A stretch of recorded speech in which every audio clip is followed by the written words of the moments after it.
بسم اللہ الرحمن الرحیم شروع اللہ کے نام سے جو رحمان و رحیم ہے۔ واللیل اذا یغشا والنہار اذا تجلی وما خلق الذکر والانثى ان سعیکم لشتی۔ قسم ہے رات کی جبکہ وہ چھا جائے، اور دن کی جبکہ وہ روشن ہو، اور اس ذات کی جس نے نر اور مادہ کو پیدا کیا، در حقیقت تم لوگوں کی کوششیں مختلف قسم کی ہیں۔ یہ وہ بات ہے جس پر رات اور دن اور نر و مادہ کی پیدائش کی قسم کھائی گئی ہے۔ مطلب یہ ہے کہ جس طرح رات اور دن اور نر اور مادہ ایک دوسرے سے مختلف ہیں اور ان میں سے ہر دو کے آثار و نتائج باہم متضاد ہیں، اسی طرح تم لوگ جن راہوں اور مقاصد میں اپنی کوششیں صرف کر رہے ہو وہ بھی اپنی نوعیت کے لحاظ سے مختلف اور اپنے نتائج کے اعتبار سے متضاد ہیں۔ اس کے بعد کی آیات میں بتایا گیا کہ یہ تمام مختلف کوششیں دو بڑی اقسام میں تقسیم ہوتی ہیں۔ فَأَمَّا مَنْ أَعْطَى وَاتَّقَى وَصَدَّقَ بِالْحُسْنَى فَسَنُيَسِّرُهُ لِلْيُسْرَى۔ تو جس نے راہ خدا میں مال دیا اور خدا کی نافرمانی سے پرہیز کیا اور بھلائی کو سچ مانا، اس کو ہم آسان راستے کے لیے سہولت دیں گے۔ سچ مانا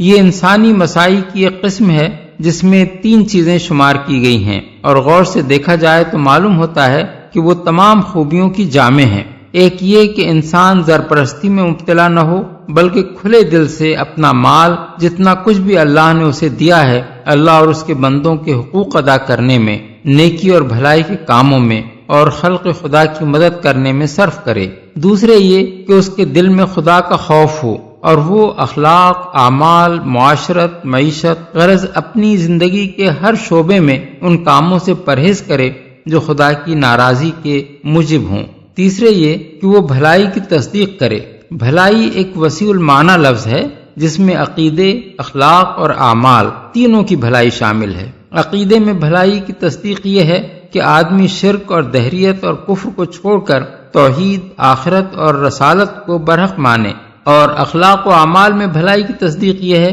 کہ آدمی سے بھلائیوں کا صدور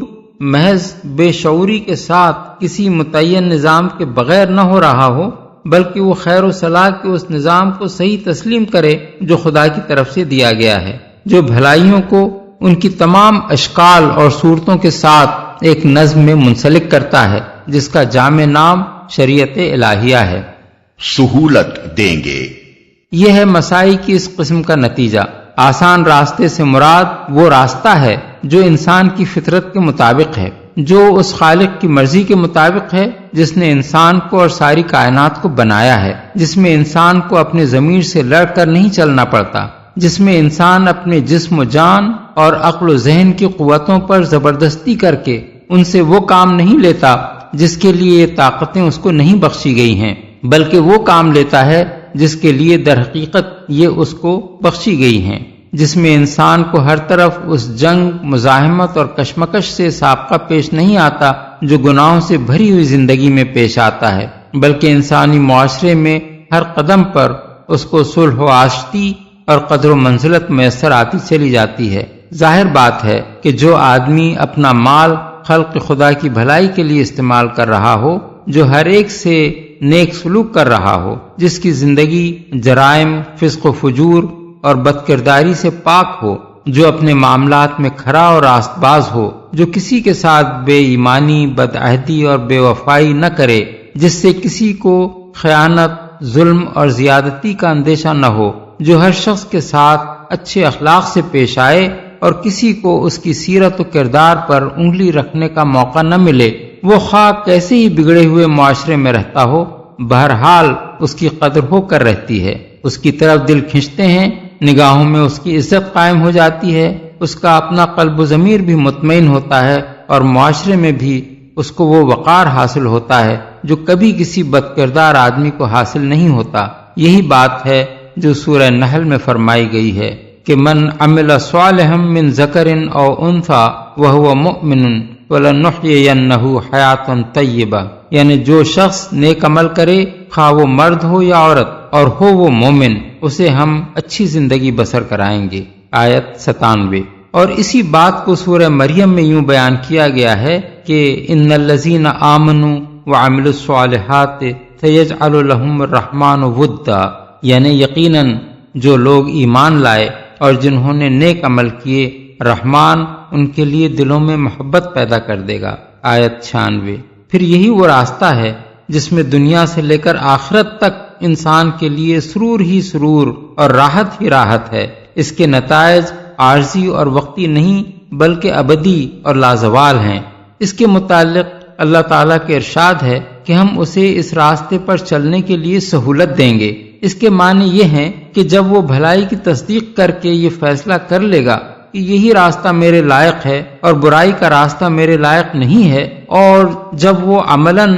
مالی ایثار اور تقوی کی زندگی اختیار کر کے یہ ثابت کر دے گا کہ اس کی یہ تصدیق سچی ہے، تو اللہ تعالیٰ اس راستے پر چلنا اس کے لیے سہل کر دے گا۔ اس کے لیے پھر گناہ کرنا مشکل اور نیکی کرنا آسان ہو جائے گا۔ مال حرام اس کے سامنے آئے گا تو وہ یہ نہیں سمجھے گا کہ یہ نفع کا سودا ہے، بلکہ اسے یوں محسوس ہوگا کہ یہ آگ کا انگارہ ہے جسے وہ ہاتھ میں نہیں لے سکتا۔ بدکاری کے مواقع اس کے سامنے آئیں گے تو وہ انہیں لطف اور لذت حاصل کرنے کے مواقع سمجھ کر ان کی طرف نہیں لپکے گا، بلکہ جہنم کے دروازے سمجھ کر ان سے دور بھاگے گا۔ نماز اس پر گراں نہ ہوگی، بلکہ اسے چین نہیں پڑے گا جب تک وقت آنے پر وہ اس کو ادا نہ کر لے۔ زکوٰۃ دیتے وقت اس کا دل نہیں دکھے گا، بلکہ اپنا مال اسے ناپاک محسوس ہوگا جب تک وہ اس میں سے زکوٰۃ نہ نکال دے۔ غرض ہر قدم پر اللہ تعالیٰ کی طرف سے اس کو اس راستے پر چلنے کی توفیق و تائید ملے گی۔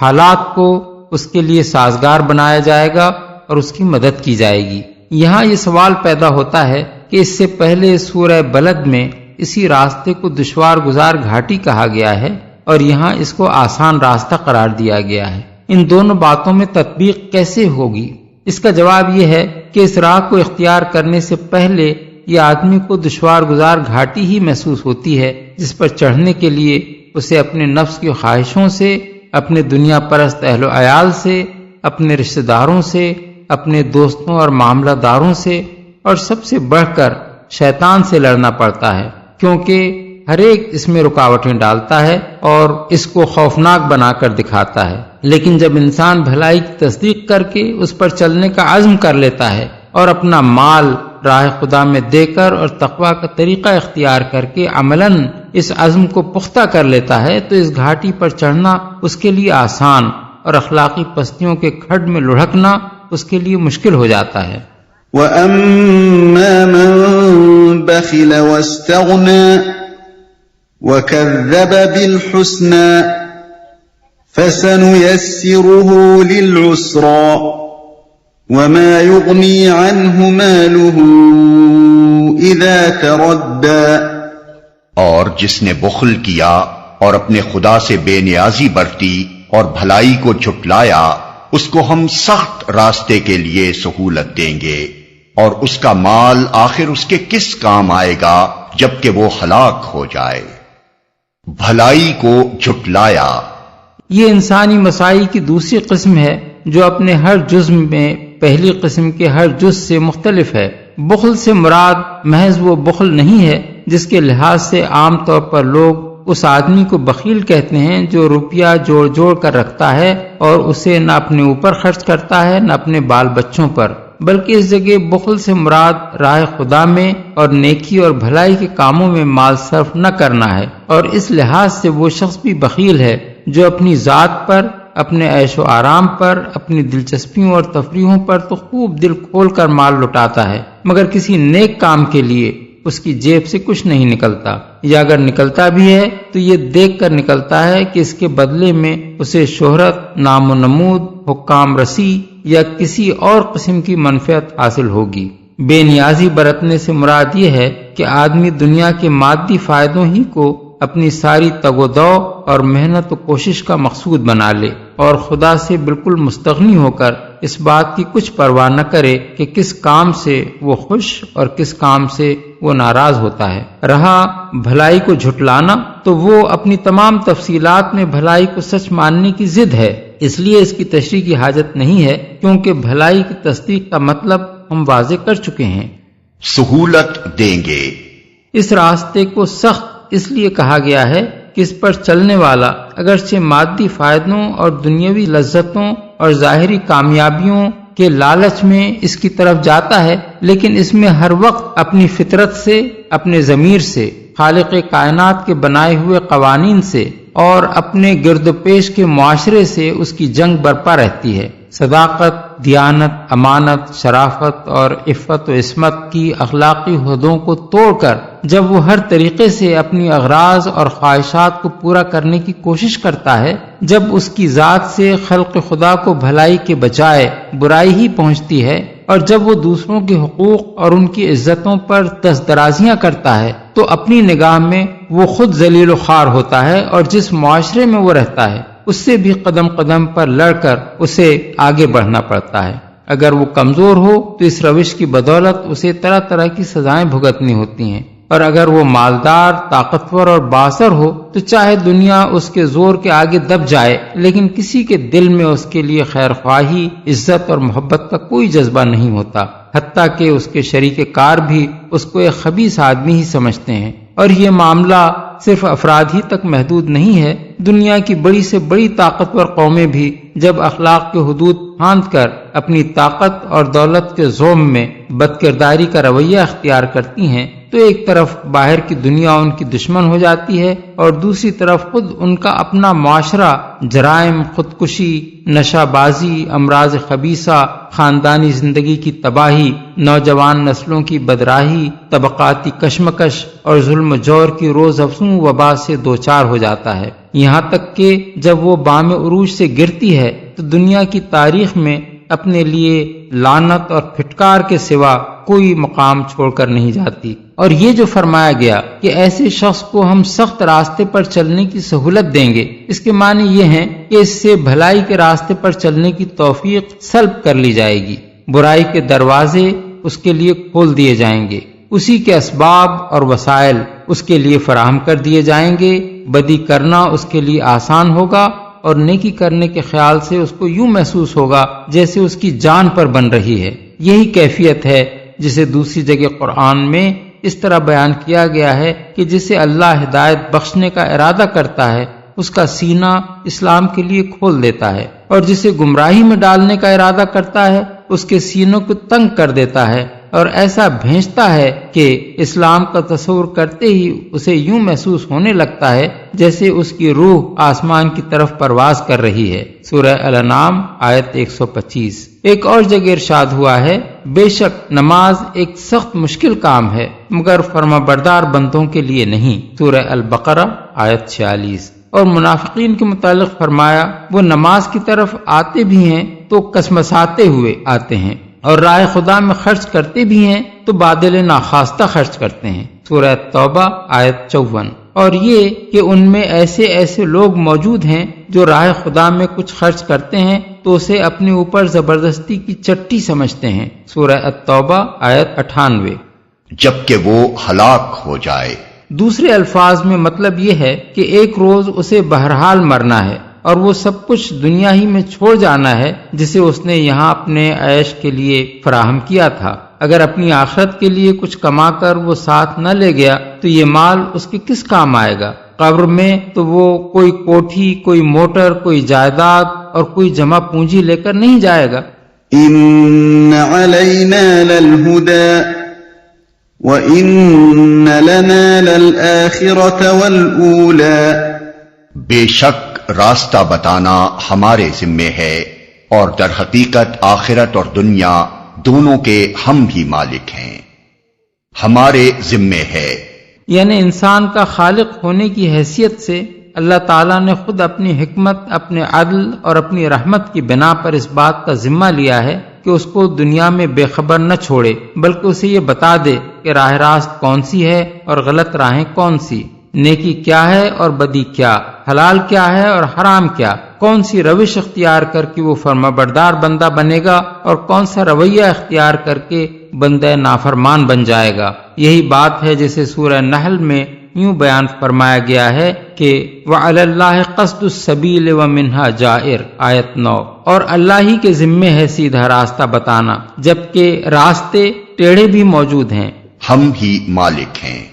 اس ارشاد کے کئی مفہوم ہیں اور وہ سب صحیح ہیں۔ ایک یہ کہ دنیا سے آخرت تک تم کہیں بھی ہماری گرفت سے باہر نہیں ہو، کیونکہ دونوں جہانوں کے ہم ہی مالک ہیں۔ دوسرے یہ کہ ہماری ملکیت دنیا اور آخرت دونوں پر بہرحال قائم ہے، خواہ تم ہماری بتائی ہوئی راہ پر چلو یا نہ چلو۔ گمراہی اختیار کرو گے تو ہمارا کچھ نہ بگاڑو گے، اپنا ہی نقصان کر لو گے، اور راہ راست اختیار کرو گے تو ہمیں کوئی نفع نہ پہنچاؤ گے، خود ہی اس کا نفع اٹھاؤ گے۔ تمہاری نافرمانی سے ہماری ملک میں کوئی کمی نہیں ہو سکتی اور تمہاری فرمانبرداری سے اس میں کوئی اضافہ نہیں ہو سکتا۔ تیسرے یہ کہ دونوں جہانوں کے مالک ہم ہی ہیں، دنیا چاہو گے تو وہ بھی ہم ہی سے تمہیں ملے گی، اور آخرت کی بھلائی چاہو گے تو اس کا دینا بھی ہمارے ہی اختیار میں ہے۔ یہی بات ہے جو سورہ آل عمران آیت 145 میں فرمائی گئی ہے کہ وَمَن يُرِدْ ثَوَابَ الدُّنْيَا نُؤْتِهِ مِنْهَا وَمَن يُرِدْ ثَوَابَ الْآخِرَةِ نُؤْتِهِ مِنْهَا، یعنی جو شخص ثواب دنیا کے ارادے سے کام کرے گا اس کو ہم دنیا ہی میں سے دیں گے، اور جو ثواب آخرت کے ارادے سے کام کرے گا اس کو ہم آخرت میں سے دیں گے۔ اور اسی کو سورہ شورى آیت 20 میں اس طرح بیان فرمایا گیا ہے کہ من کان یرید حرث الآخرۃ نزد لہ فی حرثہ ومن کان یرید حرث الدنیا نؤتہ منہا وما لہ فی الآخرۃ من نصیب، یعنی جو کوئی آخرت کی کھیتی چاہتا ہے اس کی کھیتی کو ہم بڑھاتے ہیں، اور جو دنیا کی کھیتی چاہتا ہے اسے دنیا ہی میں سے دیتے ہیں، مگر آخرت میں اس کا کوئی حصہ نہیں ہے۔ فَأَنذَرْتُكُمْ نَارًا تَلَظَّىٰ لَا يَصْلَاهَا إِلَّا الْأَشْقَى الَّذِي كَذَّبَ وَتَوَلَّىٰ، پس میں نے تم کو خبردار کر دیا ہے بھڑکتی ہوئی آگ سے، اس میں نہیں جھلسے گا مگر وہ انتہائی بدبخت جس نے جھٹلایا اور منہ پھیرا۔ وَسَيُجَنَّبُهَا الْأَتْقَى الَّذِي يُؤْتِي مَالَهُ يَتَزَكَّى وَمَا لِأَحَدٍ عِندَهُ مِن نِّعْمَةٍ تُجْزَى إِلَّا ابْتِغَاءَ وَجْهِ رَبِّهِ الْأَعْلَى وَلَسَوْفَ يَرْضَى، اور اس سے دور رکھا جائے گا وہ نہایت پرہیزگار جو پاکیزہ ہونے کی خاطر اپنا مال دیتا ہے، اس پر کسی کا کوئی احسان نہیں ہے جس کا بدلہ اسے دینا ہو، وہ تو صرف اپنے رب برتر کی رضا جوئی کے لیے یہ کام کرتا ہے، اور ضرور وہ اس سے خوش ہوگا۔ اپنا مال دیتا ہے، اس کا یہ مطلب نہیں ہے کہ نہایت شقی کے سوا کوئی آگ میں نہ جائے گا اور نہایت متقی کے سوا کوئی اس سے نہ بچے گا، بلکہ یہاں مقصود دو انتہائی متضاد کرداروں کو ایک دوسرے کے مقابلے میں پیش کر کے ان کا انتہائی متضاد انجام بیان کرنا ہے۔ ایک وہ شخص ہے جو اللہ اور اس کے رسول کی تعلیمات کو جھٹلا دے اور اطاعت کی راہ سے منہ پھیرے، دوسرا وہ شخص ہے جو نہ صرف ایمان لائے بلکہ انتہائی خلوص کے ساتھ کسی ریاکاری اور نام و نمود کی طلب کے بغیر صرف اس لیے اپنا مال راہ خدا میں صرف کرے کہ وہ اللہ کے ہاں پاکیزہ انسان قرار پانے کا خواہاں ہے۔ یہ دونوں کردار اس وقت مکے کے معاشرے میں سب کے سامنے موجود تھے، اس لیے کسی کا نام لیے بغیر لوگوں کو بتایا گیا ہے کہ جہنم کی آگ میں دوسرے کردار والا نہیں بلکہ پہلے کردار والا ہی جھلسے گا، اور اس آگ سے پہلے کردار والا نہیں بلکہ دوسرے کردار والا ہی دور رکھا جائے گا۔ رضا جوئی کے لیے یہ کام کرتا ہے۔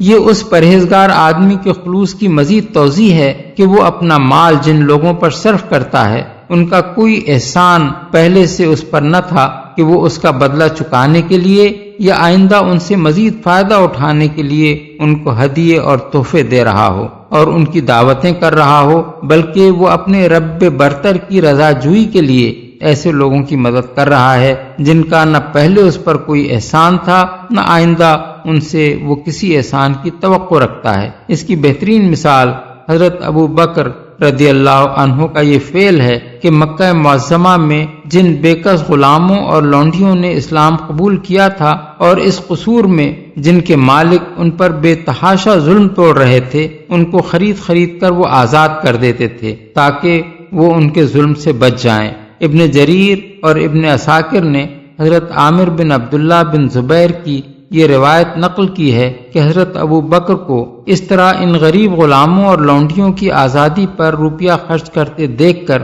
ان کے والد نے ان سے کہا کہ بیٹا، میں دیکھ رہا ہوں کہ تم کمزور لوگوں کو آزاد کر رہے ہو، اگر مضبوط جوانوں کی آزادی پر تم یہی روپیہ خرچ کرتے تو وہ تمہارے لیے قوت بازو بنتے۔ اس پر حضرت ابو بکر نے ان سے کہا، اے ابا، انما اریدو ما عند اللہ، یعنی ابا جان، میں تو وہ اجر چاہتا ہوں جو اللہ کے ہاں ہے، اس سے خوش ہوگا۔ اس آیت کے دو معنی ہو سکتے ہیں اور دونوں صحیح ہیں۔ ایک یہ کہ ضرور اللہ اس سے راضی ہو جائے گا، دوسرے یہ کہ عنقریب اللہ اس شخص کو اتنا کچھ دے گا کہ وہ خوش ہو جائے گا۔